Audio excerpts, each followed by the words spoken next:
Quando alguém chega para você e você precisa se apresentar, qual é a sua resposta? Geralmente, o seu nome e o seu cargo, o seu nome e o nome da empresa a qual você trabalha. É curioso porque essa resposta costuma nos definir. Mas e se a gente olhasse para ela como ponto de partida para uma reflexão bem maior? Vivemos um grande paradoxo. Fomos ensinados a nos definir pelo nosso trabalho, mas como se o trabalho que deveria nos dar sentido, hoje, para muitos, se tornou uma fonte de angústia. E agora, com a inteligência artificial, essa conversa ficou ainda mais urgente. Em um mundo onde a tecnologia pode fazer tudo, inclusive o seu trabalho, qual é o papel do trabalho para nós? Essa é a reflexão que eu te convido a fazer comigo aqui hoje e, quem sabe, encontrar uma nova perspectiva. Esse paradoxo do trabalho moderno que vivemos hoje é real. Por um lado, nosso senso de dignidade e autoestima está totalmente atrelado ao que fazemos para sobreviver. Por outro, a gente se recusa a ser só isso. Nós aprendemos que se você não está trabalhando, você não está vivendo. Mas você já viu a inscrição CEO, gerente, na lápide de alguém em um cemitério? Provavelmente não. Enquanto estamos vivos, o nosso cargo parece ser a coisa mais importante da vida. Nosso senso de dignidade vem do nosso crachá. Mas no fundo sabemos que somos muito mais do que isso. O trabalho deixou de ser um meio para um fim, pagar as contas, ter uma casa, sustentar uma família, e se tornou o próprio fim. E isso traz um grande risco. O risco de associarmos o nosso valor ao nosso crachá. E quando esse crachá é ameaçado, seja pela demissão, automação, inteligência artificial, a gente entra em uma crise de identidade profunda. Então, será que a questão principal aqui com a chegada da inteligência artificial é o medo de sermos substituídos? Essa pergunta nos coloca numa situação muito passiva. Será que não deveríamos então começar a olhar para uma outra pergunta? Se eu não sou o meu trabalho, quem sou eu? Se o meu valor não está no meu cargo, onde ele está? Essa pergunta nos tira da zona de conforto. Ela nos impulsiona a olhar para dentro e buscar um movimento que seja nosso. Mas como chegamos a esse ponto de nos resumirmos ao nosso trabalho? De nos identificarmos tanto com ele, a ponto de ele ser a nossa própria identidade. Essa é uma longa jornada e precisamos voltar um pouquinho no túnel do tempo. Na antiguidade, o trabalho ele era visto como uma punição divina, um mal necessário para sobreviver. Aristóteles chegou a dizer que o trabalho nos tornava piores porque ele tomava o nosso tempo. Andamos um pouco na história, chegamos ao feudalismo, onde trabalho era sinônimo de educação, de autodisciplina. Mais tarde veio a Revolução Industrial. Aí nasceu a classe proletária. E aqui a coisa mudou de figura.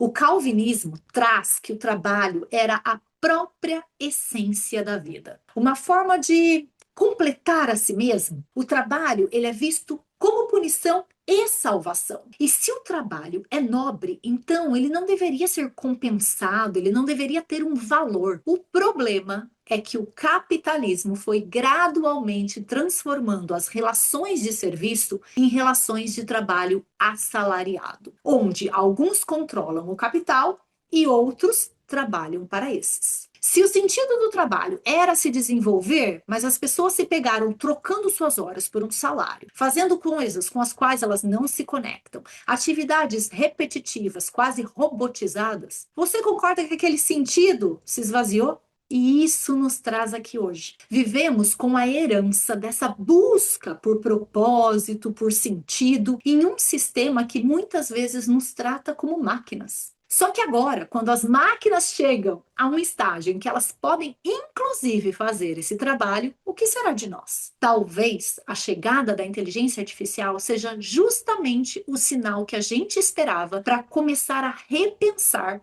esse sentido de um jeito novo. Muitos falam na revolução tecnológica que estamos vivendo com a chegada da inteligência artificial, mas essa não é somente uma revolução tecnológica, e sim humana, pois ela vem para tirar as bases de estruturas solidificadas há tempos para nós. Então a verdadeira pergunta não é que profissão vai morrer, qual vai ser a substituída, é o que vai ser o trabalho para nós. Onde será que está essa resposta?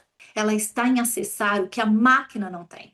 As inteligências mais humanas que existem em nós. A inteligência da consciência, a inteligência da conexão, a inteligência da criação. Consciência para nos trazer clareza do porquê você faz o que você faz. A máquina repete, produz, replica, acelera. Ela não precisa entender por que ela está fazendo isso. Conexão, porque somos seres relacionais. E o trabalho é também uma ponte de relação conosco mesmo, com os outros, com as nossas histórias. A inteligência artificial, ela não sente, não cria laços verdadeiros. Nós, sim. E a criação? A inteligência artificial também cria? Depende. Ela recria o que já existe. A faísca da criação, aquele spark de uma ideia genuinamente nova, isso ainda é nosso. É o nosso olhar único sobre o mundo que gera isso. Então, o paradoxo do trabalho é, na verdade, um convite para pararmos de agir como máquinas e começarmos a ser mais humanos. Sendo assim, a inteligência artificial não é o fim do nosso trabalho, mas a oportunidade de encontrarmos um novo sentido para o nosso trabalho e o que fazemos. Por isso, a reflexão que eu quero deixar hoje aqui não é sobre o que você vai perder, é sobre o que você tem a ganhar e a oferecer. Queria te convidar a pensar depois desse vídeo o que no seu trabalho, na sua vida, é o seu toque humano insubstituível. E se essa conversa te plantou uma semente aí, eu te convido a curtir esse vídeo, deixar aqui nos comentários quais as reflexões que surgiram por aí e não se esqueça de se inscrever aqui no meu canal para nos vermos no próximo vídeo.